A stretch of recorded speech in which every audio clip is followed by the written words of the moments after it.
इस सूप में लतीफ ने गलती से धनिया मिला दिया है।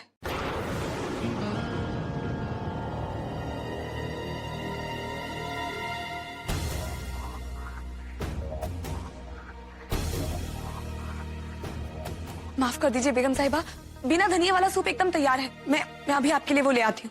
अरे सनम, इट्स ओके, अम्मी पी लेंगी। नहीं नहीं बेगम साहिबा, धनिया खाती ही नहीं है, मैं ले आती हूँ। और सनम, अजीब लड़की हो तुम। तुम्हारी प्रॉब्लम क्या है? तुम्हें मैनर्स नहीं है क्या? इस तरह से किसी का निवाला छीन कर नहीं लेकर जाती। दो मुझे। लेकिन अगर खाने वाले के मुंह का जायका खराब हो जाएगा तो ऐसे खाने का मतलब ही क्या है? मैं और ले आती हूँ।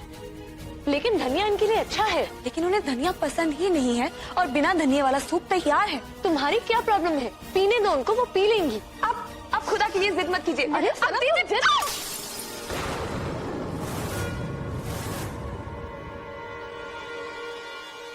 ओह माय गॉड, क्या हुआ?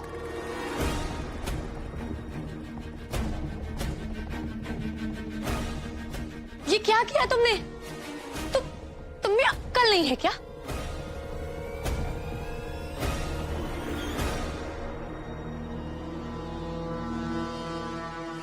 पूरा सूप गिरा दिया तुमने। मैं पहले से जानती थी तुम बिल्कुल बिल्कुल पागल हो, गवार। पूरा एपिसोड देखिए ZEE5 पर। यूजलेस। माफ कर दीजिए बेगम साहिबा, वो सूप गिर गया मुझसे। लेकिन बिना धनिया वाला सूप तैयार है, मैं आपके लिए अभी ले आऊंगी।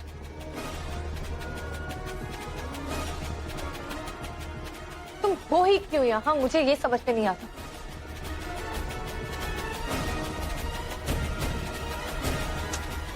मैं चाहती थी निकाह के पहले सब एक बार बैठकर साथ में डिनर करें, लेकिन तुमने सब बर्बाद कर दिया।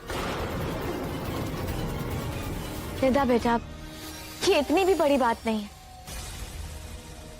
सनम कह रही है ना कि वो दूसरा सूप ले आएगी, तो ले आएगी ना। एक सूप के गिरने से क्या होता है?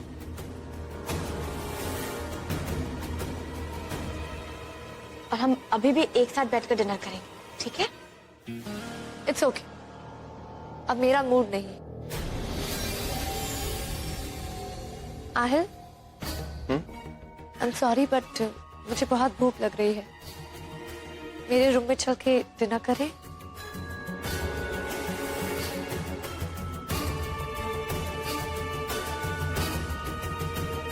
कोई बात नहीं सनम, सूप ही तो था।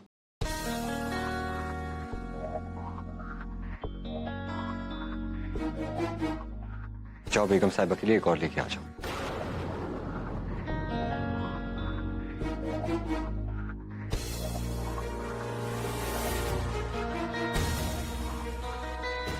चलो।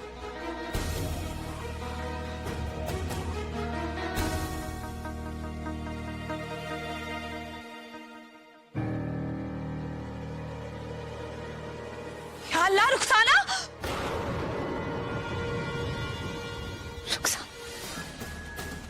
क्या हुआ रुखसाना को? सनम, क्या हुआ रुखसाना को? बोलो।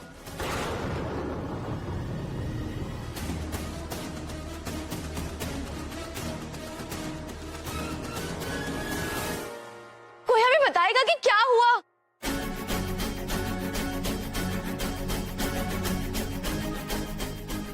आहिल बेटा, क्या हुआ? बताओ हमें। अम्मी, रुखसाना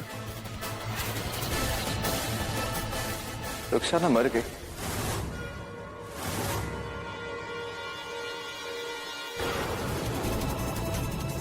लतीफ, रुखसाना, ये कैसे हो सकता है?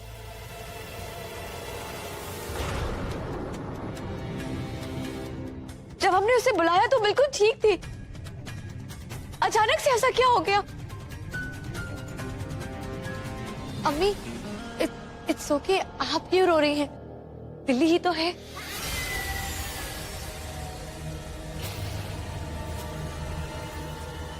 मर गई तो अब क्या कर सकते हैं?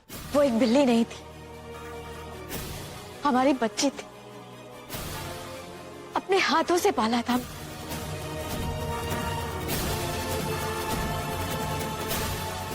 बेगम साहिबा, मुझे ऐसा लगता है कि जरूर रुखसाना ने कुछ गलत खा लिया है।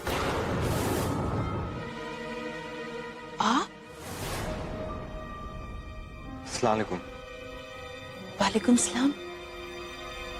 बिना बताए आने के लिए माफी चाहता हूँ। मुझे आपसे कुछ जरूरी बात करनी थी और इंतजार नहीं कर सकता था। हाँ, आप अंदर तो आइए, आइए आइए, बैठिए। क्या बात है, आप परेशान दिखाई दे रहे हैं। सनम तो ठीक है ना? जी वो ठीक है। दरअसल मुझे आपसे कुछ और बात करनी थी। उस दिन आपने मुझसे कहा था कि आप सनम के निकाह को लेकर परेशान हैं। मैं आपकी परेशानी दूर करने आया हूं। अगर आपकी इजाजत हो तो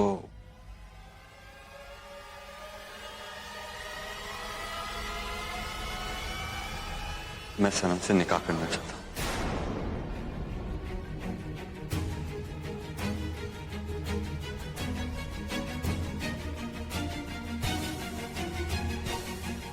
आप बैठिए प्लीज। बड़ी अम्मी, सनम एक बहुत अच्छी लड़की है और इस पूरी दुनिया में वो सबसे अलग है, लेकिन उसे वो कभी नहीं मिला जो उसे चाहिए था। और बड़ी अम्मी, मैं उसे दुनिया की सारी खुशियां देना चाहता हूं। मैं उसका ख्याल रखना चाहता हूं जैसे वो सबका ख्याल रखती है। सनम की तरह मुझे भी जिंदगी से बहुत कुछ नहीं चाहिए। मैं उसकी तरह एक आम और खुशनुमा जिंदगी जीना चाहता हूं, आप सबके साथ, छोटी सी जगह, छोटे से घर में। बड़ी अम्मी, मैं सनम के सारे ख्वाब पूरे करना चाहता हूं और आपका और हया का भी ख्याल रखना चाहता हूं। और इंशाअल्लाह मैं सनम का ढाबा भी बनाना चाहता हूं। सनम को अपनी जिंदगी बनाकर आप सबको मेरी जिंदगी का एक हिस्सा बनाना चाहता हूं।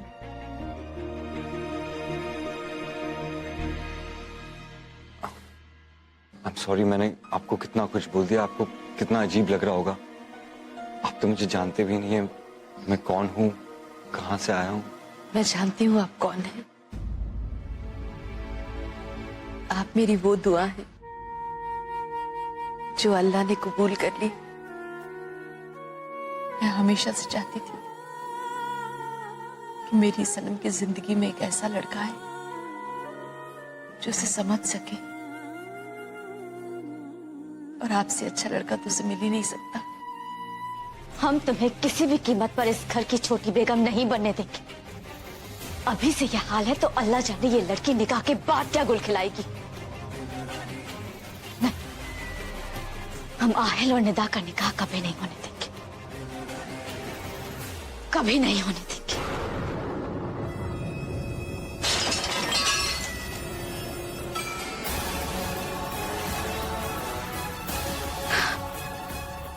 अगर निदा नहीं तो फिर कौन?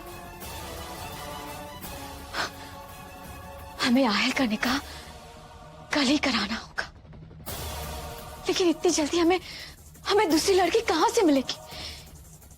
और अगर आहिल का निकाह कल नहीं हुआ तो सारी दौलत, सारी जायदाद सब ट्रस्ट में चली जाएगी। हम क्या करें? हमारी कुछ समझ में नहीं आ रहा है कि हम क्या करें, लेकिन हमें किसी भी कीमत में कल ही आहिल का निकाह कराना होगा। लेकिन किसके साथ? पूरा एपिसोड देखिए ZEE5 पर।